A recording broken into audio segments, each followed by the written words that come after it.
Hello everyone, कैंपन के इस world cup session में आपका बहुत बहुत स्वागत है। आज हम करने वाले हैं लेक्चर नंबर 3 जो कि होगा हमारे कार्बोनिल कंपाउंड्स का। पिछले दो लेक्चर में आई होप आपको समझ में आया होगा। थ्योरी और क्वेश्चन दोनों हमने प्रैक्टिस किए थे। सिमिलरली हम इस लेक्चर में भी थ्योरी प्लस क्वेश्चन दोनों करने वाले हैं। क्वेश्चंस मैंने पूरे चैप्टर से लिए हुए हैं, तो अगर आपको रिवीजन करना है, अगर आपको ये समझना है कि हमारे को चैप्टर समझ में आया है या नहीं, तो आप इन क्वेश्चंस को लगा के समझ सकते हैं। इन क्वेश्चंस की पीडीएफ भी आपको टेलीग्राम ग्रुप पर मिल जाएगी।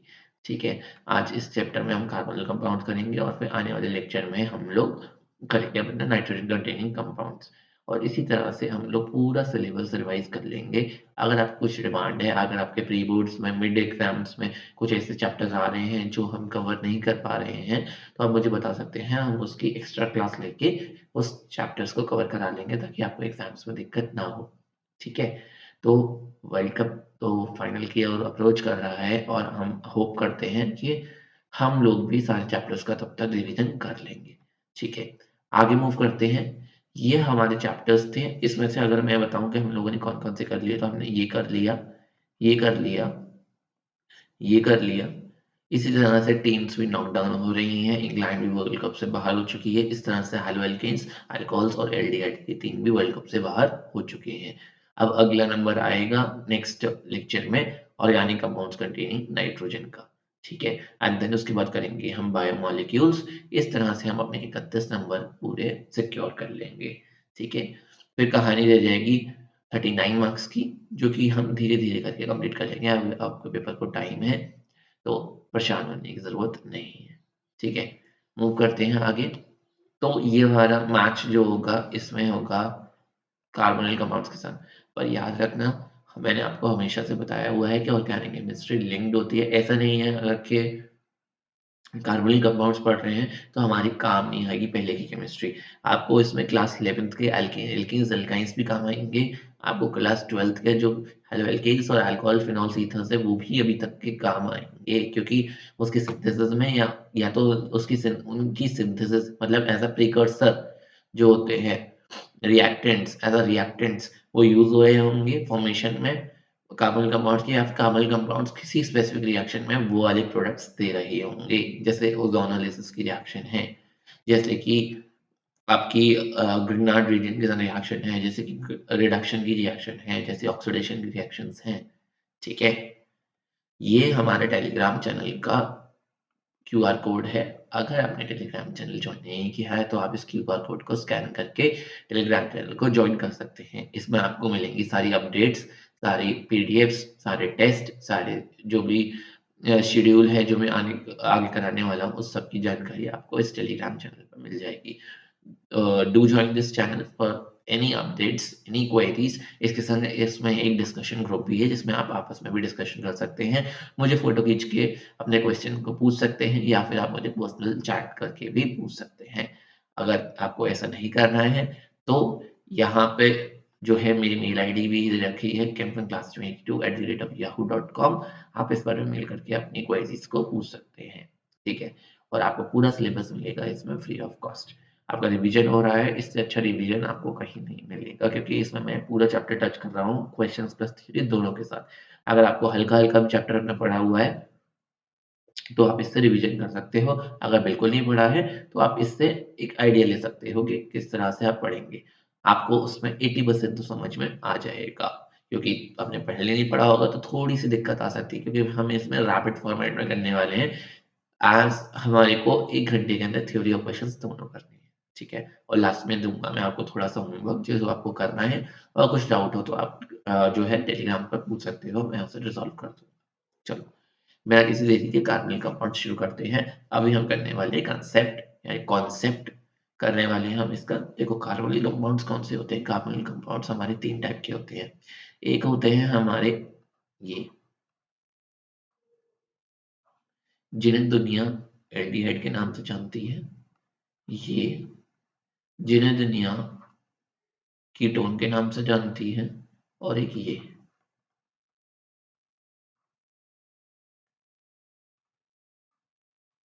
जिन्हें दुनिया कार्बोक्सिलिक एसिड के नाम से जानती है। अब जो बाकी के होते हैं ना, वो सिर्फ डेरिवेटिव्स होते हैं। मतलब अगर मैंने H हटा के अगर मैंने यहाँ पे इस तरह से X लगा दिया, तो मैंने इसे एक एसाइल हाइलाइट बना दिया।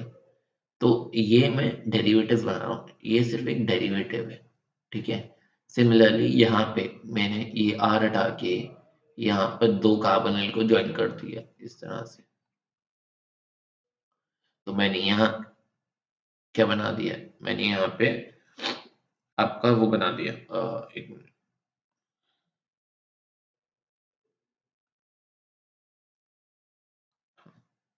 तो मैंने यहाँ पे अपना एनहाइड्रेट बना दिया, ठीक है।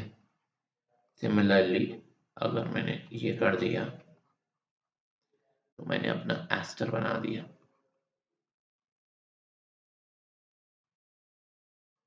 ये बना दिया, अमाइड बन गई। तो ये सिर्फ एक प्रिकर्सर थे, इनसे जो आगे के डेरिवेटिव्स हैं वो ये हैं, ठीक है। तो कार्बोनिल कंपाउंड्स अलग अलग टाइप के हो सकते हैं। कार्बोनिल कंपाउंड्स में अगर मैं बोलूँ तो इस टाइप का बॉन्ड होता है, कार्बन होता है, और ये इस टाइप का ऑक्सीजन होता है। ये sp2 हाइब्रिडाइज होता है। sp2 कैसे, देखो कार्बन का एक सिग्मा बॉन्ड, एक सिग्मा बॉन्ड, एक सिग्मा बॉन्ड, जो 3 सिग्मा और एक पाई होते हैं, तो sp2 हाइब्रिडाइजेशन होती है। तो ये वाला बॉन्ड पाई है। अगर 4 सिग्मा होते हैं तो sp3 होता है, और अगर 2 सिग्मा 2 पाई होते हैं तो sp बॉन्ड होता है, sp हाइब्रिडाइजेशन होती है। तो ये बात याद कर लेना। तो ये sp2 हाइब्रिडाइज है, बॉन्ड एंगल ये जो ये वाला होगा ये होगा 120 डिग्रीज का, ठीक है। sp2 हाइब्रिडाइज है। अब इसके बाद ये जो पाई इलेक्ट्रॉन डेंसिटी है वो इसके ऊपर और नीचे इस तरह से होती है, ठीक है ना, इस तरह से होती है। और इस पर होता है वैकेंट ऑर्बिटल, इस तरह से, ठीक है। ये इस तरह से आपस में बॉन्डिंग होती है इसकी, इस तरह से। समझ में आई?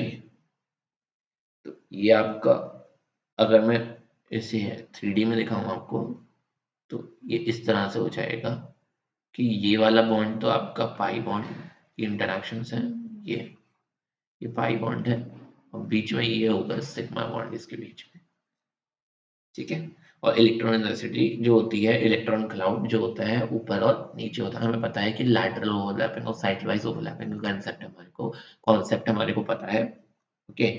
नेक्स्ट जो होता है, ये आपको चीज पता ही होगी कि कार्बन और ऑक्सीजन के बीच में इलेक्ट्रोनेगेटिविटी डिफरेंस काफी ज्यादा होता है। तो इस वजह से इनके बीच का ये जो बॉन्ड होता है ये पोलर बॉन्ड है, ठीक है। ये डेल पॉजिटिव, ये डेल नेगेटिव।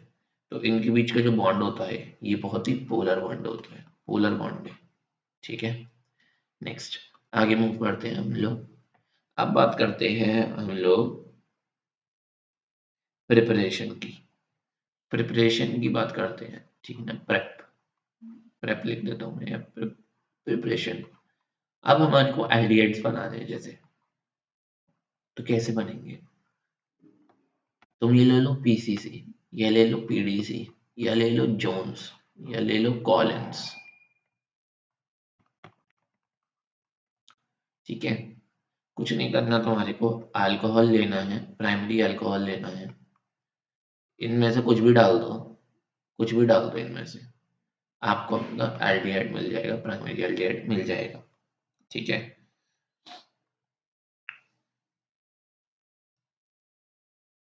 या फिर आप ले लो, तो या फिर आप ले लो K2Cr2O7 H2SO4, या फिर KMnO4, इससे भी आपको यही मिलेगा। तो ये रिएक्शन होती है ऑक्सीडेशन की, ये रिएक्शन होती है ऑक्सीडेशन की, ठीक है। अब उसके बाद आती है रिएक्शन डिहाइड्रोजनेशन की। अगर इसकी कॉपर और 523 कॉपर के साथ रिएक्शन कर दी जाए 573 केल्विन पर, तो भी आपको ये प्रोडक्ट मिलेगा। ये होती है डिहाइड्रोजनेशन।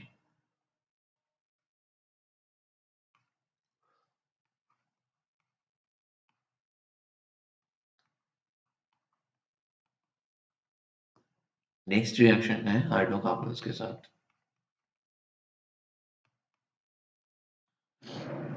अगर आपकी कोई एल्कीन है और एल्कीन के मैं रिएक्शन कर दूं ओजोन से, ठीक है ना, बाद में पास कर दूं जिंक H2O, तो आपका वो इस टाइप का प्रोडक्ट बनेगा।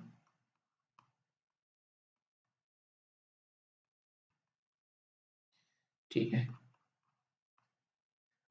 बस कुछ नहीं करना होता, इसे इस तरह से क्लीव कर दो, तो ये एक R C double bond H इस तरह से बन गई, और एक R डैश इस तरह से बन गया। ठीक है, सॉरी R डैश नहीं, R dash C double bond H, तो इस तरह से आपको मिल गया। ठीक है, तो एक तरीका ये भी होता है। नेक्स्ट तरीका जो है वो है एक नेम रिएक्शन होती है जिसको कहते हैं हम लोग रोजनमंड रिएक्शन। कुछ नहीं करते, इसमें रिएक्टेंट्स फिक्स होते हैं। एसाइल क्लोराइड हो और एसाइल क्लोराइड की रिएक्शन कर दी जाए H2 के साथ in the presence of PDBASO4 in boiling xylene और क्यूनोलिन। ठीक है, इसकी रिएक्शन कर दी जाए इसके साथ बॉइलिंग xylene और क्यूनोलिन, तो ये हमारे को आपका एल्डिहाइड दे देता है। नेक्स्ट रिएक्शन है, ये भी एक नेम रिएक्शन है, इसे कहते हैं हम स्टीफेंस रिडक्शन।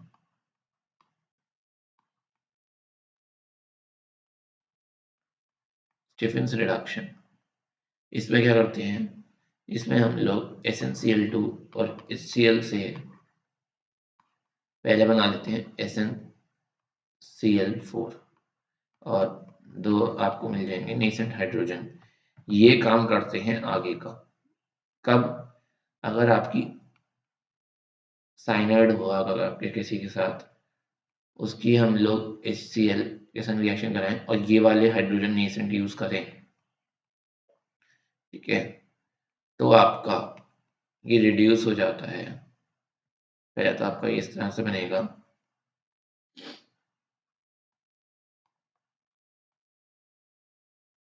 बाद में इसको पानी पिला दो तो ये NH4Cl निकल जाता है और ये RCHO बच जाता है। देखो ये NH4Cl ये निकल जाता है इतना, ये निकल जाता है, और ये RCH और O इतना पार्ट बच जाता है।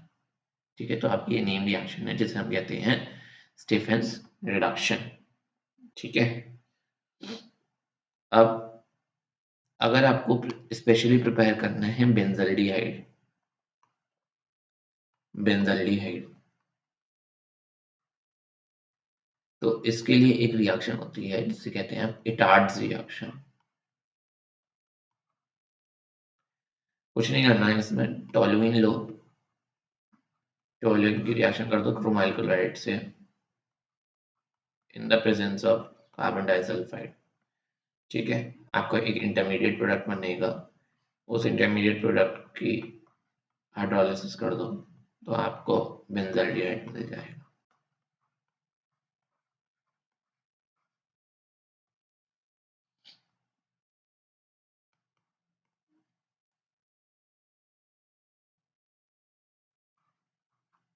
ठीक है, अब उसके बाद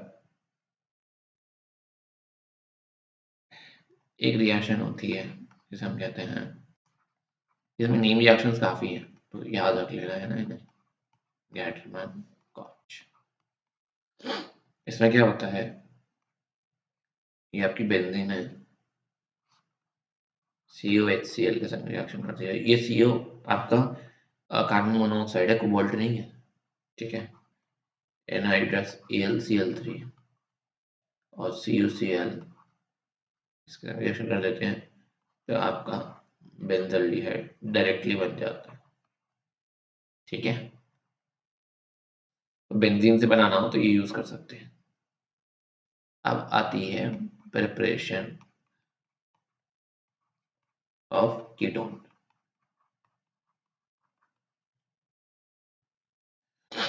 कीटोन्स के केस में हमें बताया है कि जो हमने पिछले वाले पेज में बनाई थी, ये करा था हमने, ये वाला स्टेप किया था पिछले वाले पेज में, ये वाले स्टेप करे थे, तब हमने प्राइमरी अल्कोहल लिया था।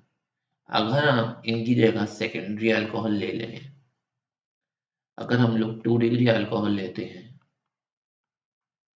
और उसकी ऑक्सीडेशन करते हैं KMnO4 या फिर K2Cr2O7 H2SO4 इसकी प्रेजेंस में, तो हमारे को मिल जाता है हमारा कीटोन।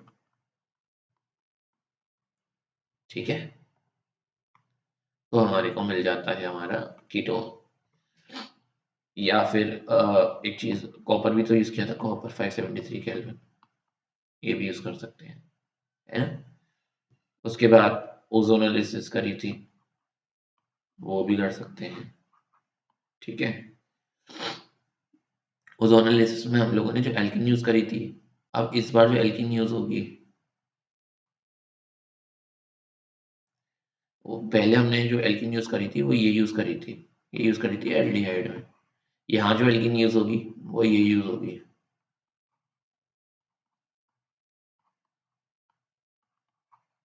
हाइड्रोजन छोड़ना ही नहीं है आपको, इससे बनेगा कीटोन। ठीक है, नेक्स्ट है आपकी एसाइल क्लोराइड से। तो इसमें आपको कुछ नहीं करना है, एसाइल क्लोराइड के लिए रिएक्शन में आपको डाई अल्काइल कैडमियम से रिएक्शन करनी है। ठीक है, तो RC11O R डैश दे देगा और कैडमियम क्लोराइड निकल जाएगी। ठीक है, नेक्स्ट है आपकी आपने नाइट्राइल से रिएक्शन करी थी, साइनाइड से रिएक्शन करी थी ना, तो इसमें रिएक्शन करोगे आप RMgPr प्लस, जैसे अपने CH3CN से रिएक्शन कर दी तो आपका ये बदल जाएगा। ठीक है ना, RC11ON MgBr हो जाएगा। उसके बाद आपका जो है हाइड्रोलिसिस करोगे तो यहाँ से बॉन्ड टूट जाता है, इस तरह से बॉन्ड टूट जाएगा RC11O। ठीक है ना, और फिर आपको जो भी ये लगा होगा वो आ जाएगा और आपका Mg के साथ NH2 और Br निकल जाएगा। ठीक है, नेक्स्ट बढ़ते हैं। अगर आपकी एरोमेटिक कीटोन्स हैं, उनकी प्रिपरेशन के लिए आप यूज कर सकते हो फ्रीडल क्राफ्ट एसाइलेशन, जिसमें हमारे को AC2O एसिडिक एनहाइड्राइड चाहिए। ठीक है, जो बेंजीन है, बेंजीन के साथ अगर हमने RCOCl डाल दिया, एनहाइड्रस AlCl3 की प्रेजेंस में, तो यह आपको एसिडोफेनॉन टाइप दे देगा। ठीक है, और अगर आपने RCOCl में ये R जो है वो बेंजीन ले ली, तो ये आपको मिल जाएगा बेंजोफिनोन।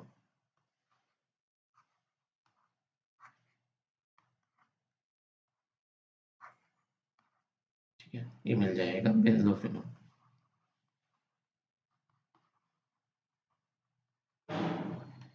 है ना। उसके बाद आती है, अब हमारी प्रिपरेशन हो गई, नेक्स्ट आती है आपकी फिजिकल प्रॉपर्टीज। फिजिकल प्रॉपर्टीज में हमारे फॉर्मेल्डिहाइड गैस होती है, बाकी जो होते हैं वो लिक्विड्स होते हैं, ठीक है ना, एसिडल्डिहाइड वगैरह ये सब लिक्विड्स होते हैं। ओके, और कीटोन्स में थोड़ी सी अच्छी स्मेल आती है। अब मैं भी एल्डिहाइड में बता दूं, अगर आपको बेंजल्डिहाइड है तो बेंजल्डिहाइड की स्मेल होती है बिटर आमंड, जो कड़वे बादाम में से जो स्मेल आती है ना, वही स्मेल आती है बेंजल्डिहाइड में से। बिटर आमंड की स्मेल होती है इसकी, बहुत गंदी स्मेल होती है। ठीक है, बाकी कीटोन्स थोड़े से अच्छी स्मेल करते हैं, है ना। और एरोमेटिक कीटोन्स की भी अच्छी स्मेल होती है। नेक्स्ट आता है बॉइलिंग पॉइंट के बाद। तो बॉइलिंग पॉइंट के, क्योंकि इसका बॉन्ड पोलर है, हाईली पोलर बॉन्ड है, तो इनका बॉइलिंग पॉइंट भी हायर होता है, ठीक है ना, क्योंकि डाइपोल डाइपोल इंटरेक्शंस होती हैं, है ना। पर इनके अंदर ये जो होता है ये अल्कोहल से कम होता है, क्योंकि अल्कोहल में प्रॉपर होता है चार्ज, इनमें पार्शियल चार्जेस है। तो इसमें जो डाइपोल डाइपोल इंटरेक्शंस है ये कंपैरेटिवली वीकर होती है, क्योंकि अल्कोहल में होती है hydrogen bonding, and hydrogen bonding सबसे ऊपर सर्वर पे ये है, ये सबसे ऊपर है, हाइड्रोजन बॉन्डिंग डोमिनेट कर देती है डाइपोल डाइपोल को।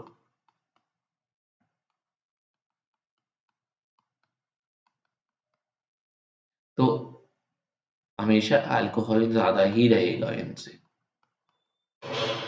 एल्डिहाइड कीटोन से, ठीक है। नेक्स्ट सॉल्युबिलिटी है आपकी। तो जो स्मॉल मेंबर्स होते हैं वो सॉल्युबल होते हैं,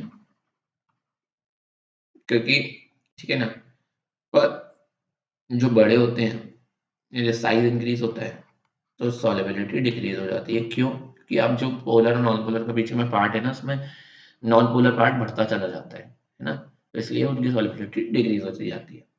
केमिकल प्रॉपर्टीज की बात करूं तो केमिकल प्रॉपर्टीज में बहुत ज़्यादा रिएक्टिव हैं, और ये गरीब लोग हैं, ठीक है, ये गरीब लोग हैं, देखो ये गरीब हैं, तो इनके पास जो अटैक होता है वो न्यूक्लियोफाइल करता है, ठीक है, इनकी इलेक्ट्रॉन डेंसिटी कम है, तो न्यूक्लियोफाइल जो रिच इलेक्ट्रॉन रिच स्पीशीज है वो इलेक्ट्रॉन डेफिशिएंट पर अटैक करती है, हमेशा ऐसा ही होता है।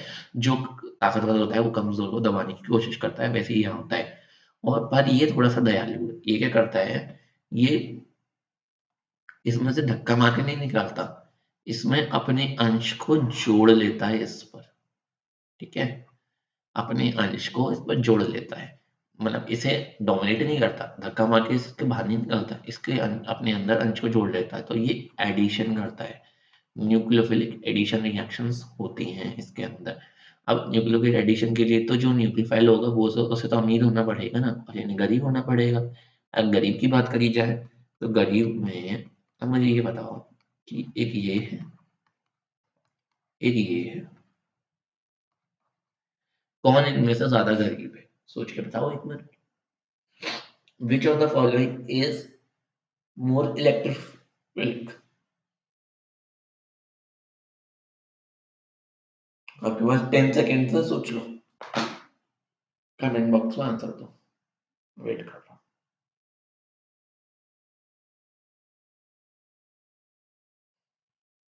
आंसर्स दिख रहे हैं मुझे, तो देखो ये इस तरफ होगा, ये ज्यादा इलेक्ट्रोफिलिक है। क्यों? क्योंकि इसके अंदर प्लस आई देने वाला सिर्फ एक ही है, यहाँ दो प्लस आई से इलेक्ट्रॉन डेफिशिएंसी इसकी दूर कर रहे हैं, तो यहाँ दो प्लस आई है, ठीक है, यहाँ एक ही है, तो ये ज्यादा इलेक्ट्रोफिलिक है। तो अटैक का अगर मैं पूछूं कि प्रेफरेंशियल अटैक किस पर होगा, अगर एक स्पीशीज में ये दोनों लगे हों, ठीक है, H2 और ये C11O और ये H इस तरह से लगे हों, और मैं पूछूं बताओ अटैक कौन सी साइड होगा, यहाँ अटैक करेगा न्यूक्लियोफाइल या यहाँ अटैक करेगा न्यूक्लियोफाइल, यहाँ अटैक करेगा। क्यों? क्योंकि यहाँ पे इलेक्ट्रॉन डेफिशिएंसी ज्यादा है, तो वो सबसे पहले कमजोर को दबाएगा, ना कि उससे ज्यादा ताकतवर को, ठीक है।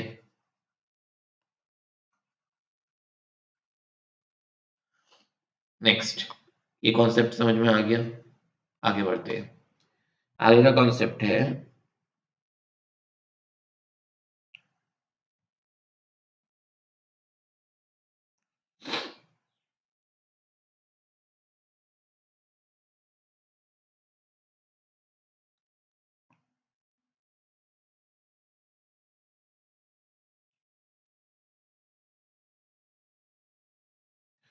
और फॉर्मल्डिहाइड इससे भी आगे होगा, है ना, ये फॉर्मल्डिहाइड में तो कुछ है ही नहीं, उसे प्लस आई देने वाला, है ना, ये समझ में आ गया होगा।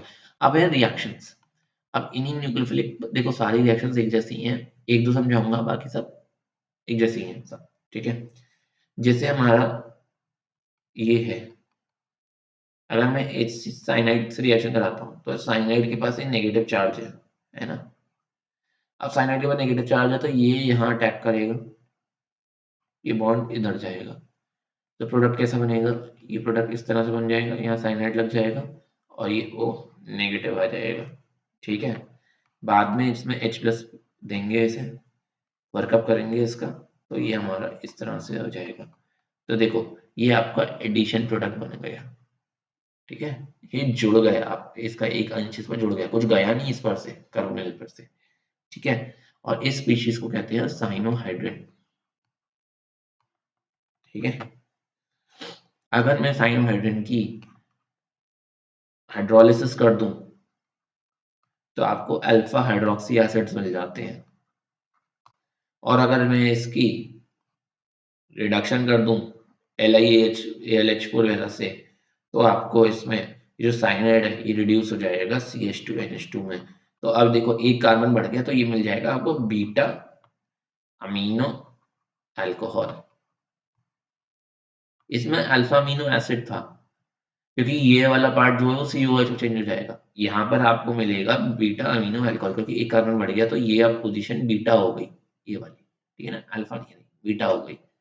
ठीक है, और अमीनो क्योंकि अमीन ग्रुप आ गया और अल्कोहल। ठीक है, तो ये कन्वर्जन में काम आता है, इसे याद रखना। आगे के सारे एक से एक जैसे होंगे। अब मैं आपको रिएक्टेंट लिख देता हूँ जिनसे आप पूछता है एग्जामिनर। एग्जामिनर पूछता है इससे, तो वही ये वाली स्पीशीज जुड़ जाएगी, बस इसमें और कुछ नहीं होगा। ठीक है, ग्रिग्नार्ड रिएजेंट सबसे इंपॉर्टेंट। ग्रिग्नार्ड रिएजेंट का रोल RMgX। ठीक है, इसमें R नेगेटिव होता है, MgX ये वाली स्पीशीज पॉजिटिव होती है, तो ये यहाँ R अटैक करता है।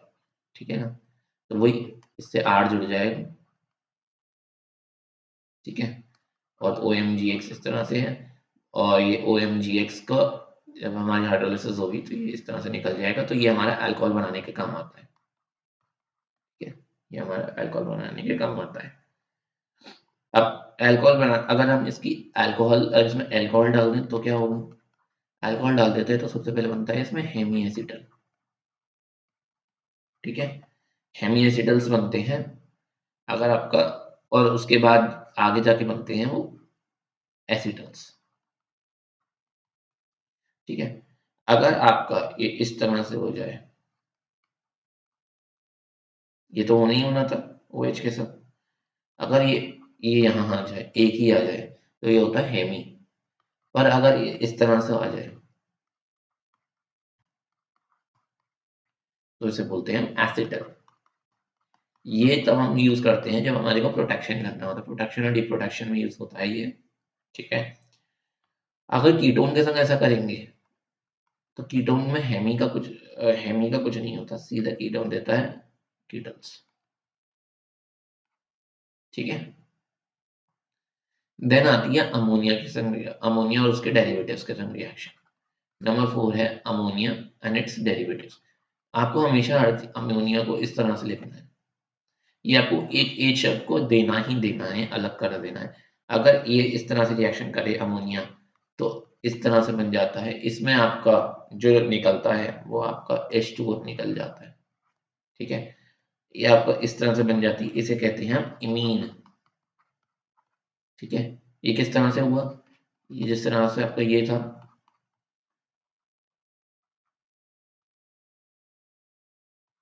ये हो गया H2O निकला, इमीन बन गई। ठीक है, ये बहुत इंपॉर्टेंट रिएक्शन बता रहा हूँ। सिमिलरली एक ये होती है हाइड्रोजीन, इससे भी यही सेम होगा, H2O निकाल देना। ठीक है, हाइड्रोजोन बन जाएगा। फिर होती है, इसे कहते हैं फिनाइल हाइड्रोजीन, तो इसमें भी H2O निकाल देना तो बन जाएगा फिनाइल हाइड्रोजोन। ठीक है, उसके बाद होती है 2,4 डाई नाइट्रो फिनाइल हाइड्रोजीन, ये आपके DNB टेस्ट में काम आती है।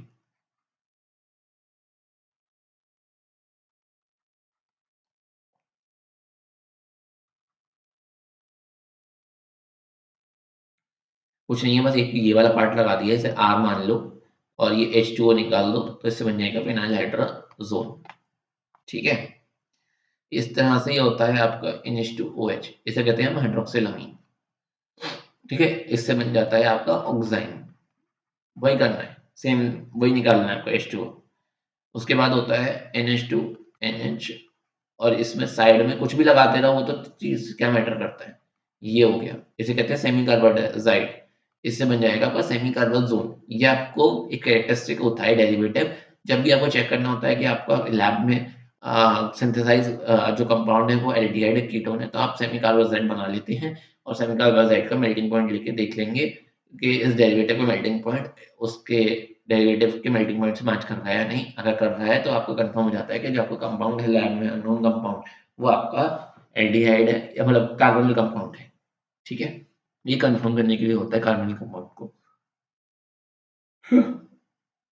एक इंपॉर्टेंट देख लेना, अगर ये हो तो ये बन जाता है, ये अगर अमीन के संग रिएक्शन होती है तो ये बना देते हैं वहां पर शिफ्ट स्पेस।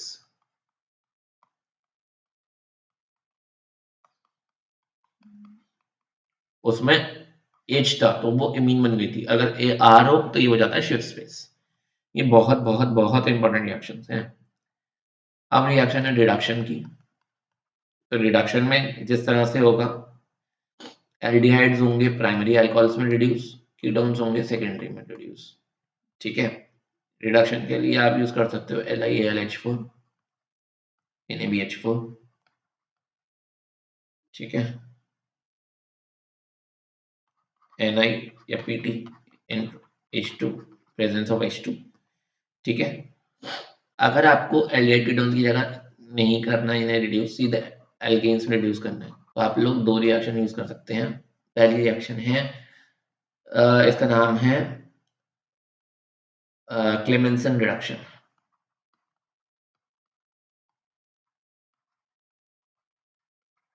और दूसरी रिएक्शन है उसका नाम है वॉल्फ-फ्रिशनर रिडक्शन।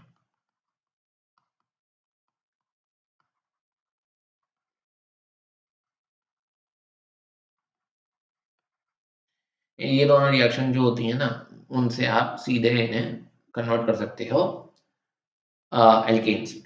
ठीक है ना, आपको कुछ नहीं करना, बस नेसेंट हाइड्रोजन लगाओ, जिंक अमलगम के संग और HCl की प्रेजेंस में रिएक्शन होती है, इसे कहते हैं हम क्लेमेंसन। और आपका जो एल्डिहाइड है ना वो कन्वर्ट हो जाएगा आपकी हाइड्रोकार्बन में, जो भी आपका है। अगर उसमें करनी है आपको, तो उसमें आपको हाइड्रोजन लेनी है, in the presence of hydrogen लेनी है। इस कुछ चीज की प्रेजेंस नहीं चाहिए आपको। आपका कार्बोनिल कंपाउंड और क्या कहते हैं, सबसे पहले आपका इंटरमीडिएट वही बनेगा आपका हाइड्रोजन से। तो ठीक है ना, बस इसमें कुछ नहीं करना है, बेस ले लो एक इथिलीन ग्लाइकॉल की प्रेजेंस में, आपका प्रोडक्ट बन जाएगा आपका एल्कीन। ठीक है, अगर आपको पूछूं मैं कि कौन सी प्रेफरेंशियल है, तो मैं ये बता देता हूँ, ये रिएक्शन ज्यादा प्रेफरेंशियल होती है। बोल कृष्णा, क्लेमेंसन एसिड सेंसिटिव होती है, अगर एसिड का प्रेजेंस हुआ तो ये और दूसरा प्रोडक्ट बना देगी। ठीक है, देन आती है इसकी इलेक्ट्रोफिलिक सब्स्टिट्यूशन रिएक्शन। मैंने आपको पहले भी बताया था हाइड्रोजन कंपाउंड्स में भी कि इलेक्ट्रोफिलिक सब्स्टिट्यूशन रिएक्शन है तब जिसे देती है जब ये खुद अमीर हो जाए। ठीक है, अमीर होने के लिए क्या करेगी ये, जैसे कि सपोज करो इसे इलेक्ट्रोफिलिक देनी है,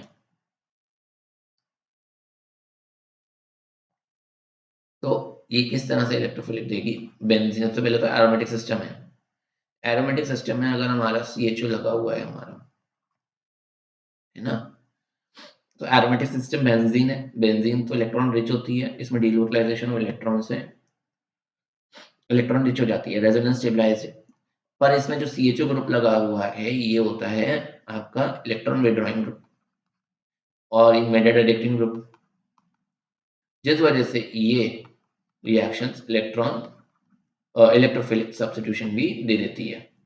ठीक है, अब इलेक्ट्रोफिलिक सब्स्टिट्यूशन जो भी होगा वो मेटल पोजीशन पर होगा, क्योंकि ये मेटल डायरेक्टिंग होता है। ठीक है, तो आप नाइट्रेशन कर लो। अब जो है रिएक्शंस जो भी करनी है कर लो, पर वो मेटा पोजीशन पर। ठीक है, नेक्स्ट जो लास्ट टॉपिक है वो आता है हमारा कार्बोक्सिलिक एसिड। कार्बोक्सिलिक एसिड में क्या होता है, ये हमारा ये वाला ग्रुप, इसे कहते हैं हम कार्बोक्सिलिक एसिड। इस लेक्चर को आराम से देखना, ठीक है ना, क्योंकि ये लेक्चर ना सबसे इम्पोर्टेंट है। सारे जो नेम रिएक्शंस आएंगी ना वो इसके अगले वाले अमीन स्ट्रक्चर में से मिक्स होकर आएंगी, ठीक है। हाईली एसिडिक होता है, रेजोनेंस स्टेबलाइज्ड होता है,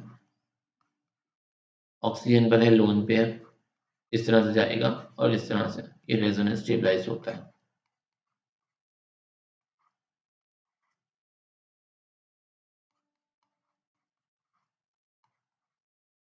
रेजोनेंस स्टेबलाइज्ड है,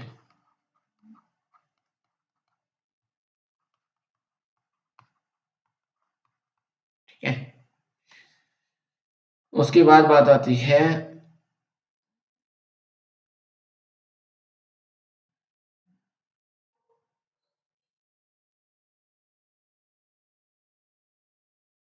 प्रिपरेशन के मेथड्स की।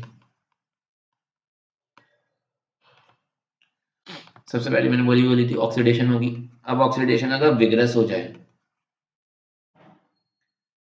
अल्कलाइन KMnO4 और एसिड के प्रेजेंस में, तो आपका एसिड बन जाता है, ठीक है। अगर साइनाइड हो, साइनाइड से मैंने आपको बता ही दिया था कि किस तरह से आपको अमाइड बनेगा। अगर अमाइड की आपकी H+ हो जाए, कि प्रेजेंस में रिएक्शन हो जाए, हीट हो जाए, तो भी आपका एसिड बन जाएगा, ठीक है। उसके बाद ग्रिग्नार्ड है, ग्रिग्नार्ड की ये सब ऑक्सीडेशन है, ठीक है ना। उसकी रिएक्शन हो रहा है CO2 और ड्राई ईथर की प्रेजेंस में, फॉलोड बाय हाइड्रोलिसिस, तो भी आपका एसिड बन जाएगा। अगर आपके एसाइल क्लोराइड है, इनकी भी हाइड्रोलिसिस हो जाए, तो भी आपका एसिड बन जाएगा। अगर आपके एस्टर्स हैं, इनकी हाइड्रोलिसिस से भी आपका एसिड बन जाएगा, ठीक है। उसके बाद अगर आपका बेंजीन है, ओ सॉरी आपका टॉल्यूइन है, टॉल्यूइन से भी बन जाएगा, ठीक है। अगर आपका एरोमेटिक में नाइट्राइल ग्रुप है या एस्टर है या ग्रिग्नार्ड है, तो उससे भी आपका एसिड बन जाएगा, ठीक है। Same D. अब आती है इनकी फिजिकल प्रॉपर्टीज। अरे भैया एसिड है, हाइड्रोजन बॉन्डिंग करेगा, स्टेबल होगा, सॉल्युबल होगा, ठीक है ना। उसके बाद पोलर है, पर जो अल्कोहल होता है वो अच्छे से हाइड्रोजन बॉन्डिंग कर पाता है। पर ये होगा, ये इसके पहले के चार तो अच्छे से करेंगे, पर जैसे जैसे साइज इंक्रीज होता जाएगा, इनकी सॉल्युबिलिटी भी डिक्रीज होगी। क्यों? क्योंकि इनकी हाइड्रोजन बॉन्डिंग करने की टेंडेंसी डिक्रीज होगी, इनका जो अल्काइल चेन है वो बहुत बड़ी होती जाएगी, ठीक है। और उसका नॉन पोलर पार्ट इंक्रीज होता जाएगा, ठीक है। बॉइलिंग पॉइंट की बात करें जाए तो हाई बॉइलिंग पॉइंट होगा, क्योंकि हाइड्रोजन बॉन्डिंग करते हैं, है ना। नेक्स्ट बात आती है इनकी केमिकल प्रॉपर्टीज की। तो केमिकल प्रॉपर्टीज मैंने आपको बताई थी कि रेजोनेंस हाइब्रिड बताई थी, एसिडिक नेचर होता है इनका, ठीक है। एसिडिक नेचर होने की वजह से इनका कार्बोक्सिलेट आयन बनता है। और अगर मैं बोलूं, ट्रेंड बताऊं अगर मैं, तो देखो, अगर मैं इलेक्ट्रॉन विदड्रॉइंग सब्स्टिट्यूएंट लगा दूं, मतलब किस तरह से, अगर ये लगा हो और एक इलेक्ट्रॉन विदड्रॉइंग ग्रुप हो, तो क्या करेगा ये,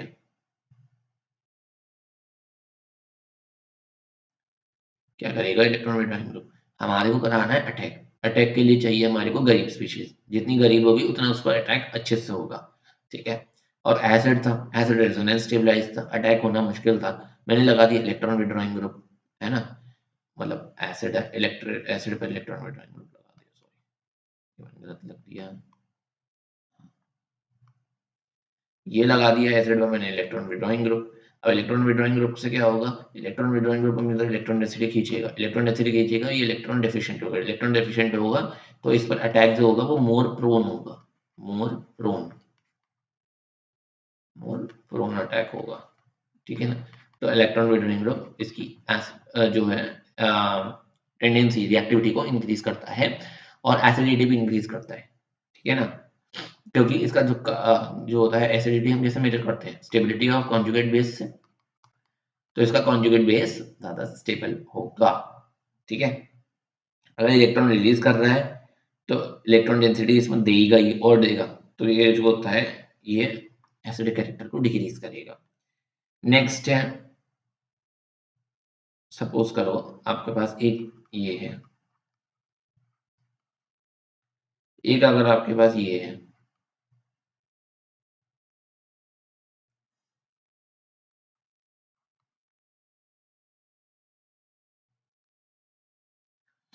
एक आपके पास ये है,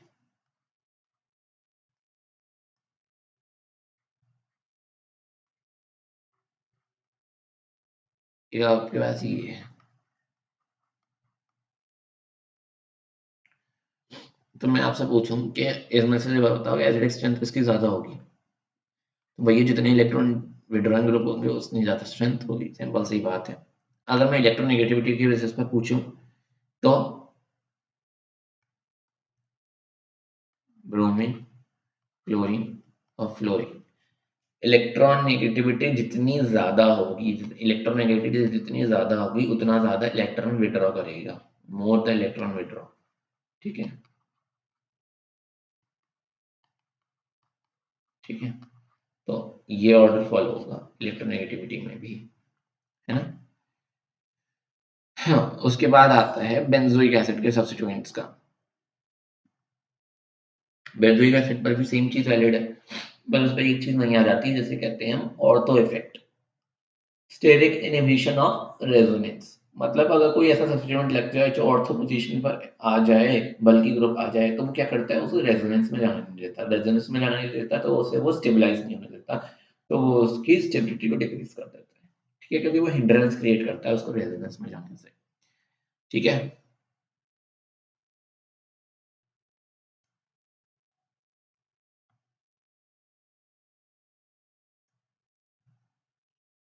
और जो ठीक है, उसके बाद मैंने ये बता ही दिया मैंने आपको। अब बात आती है इसमें केमिकल रिएक्शंस की, तो रिएक्शंस में तो देख ही लेना यार, मेटल्स के संग H2 निकलेगा, और एक भी इंपॉर्टेंट रिएक्शन बता देता हूँ मैं, अगर ये हमारा है, ये अगर आपका P2O5 के संग हीट होता है तो उसके दो मॉलिक्यूल्स, तो ये एसिडिक एनहाइड्राइड बना देते हैं, है ना। अगर मैं इसका एस्टरिफिकेशन करूँ तो हमें पता ही है acid plus alcohol in presence of जो होता है H प्लस एस्टर दे देता है, रिवर्सिबल रिएक्शन होती है। PCl3 PCl5 SOCl2 के संग आपको जो है वो CuCl दे देगा। अमोनिया के संग बताओ तो अमोनिया के संग आपको दे देगा अमाइड, ठीक है। रिडक्शन करें तो रिडक्शन में दे देगा आपको अल्कोहल, ठीक है। डीकार्बोक्सिलेशन करें